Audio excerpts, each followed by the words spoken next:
Giêsu để khi đi bằng tang Jerusalem mà ta xa để lại cho lên đi lên này tên tua cầm hoa mà Giêsu to nun loang ba vang lên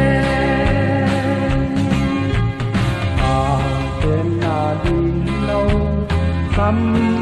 đi bằng khen là xin lệ các hoa là gì na bên chàng các loa điệu van Jerusalem đi bằng tang Jerusalem mà ta xa về lại tuần lên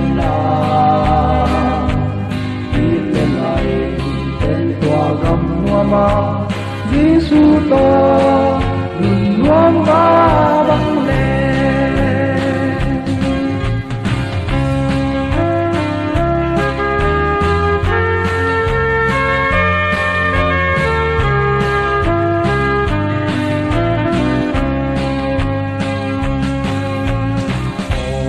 nắng mù thông tâu ta sắp na mai cầm chiam sa thu hồng tương liên na gen đi thu lung ai kolin đi bằng làm tan Jerusalem mà ta xa về lại tuần lên đi lên này tên của ngắm mà Giêsu to loang ba vang lên đi bằng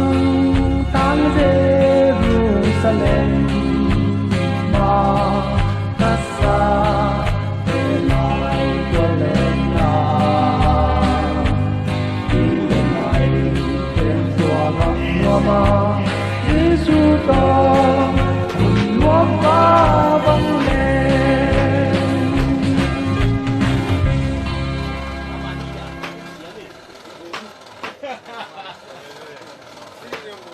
Ha ha ha.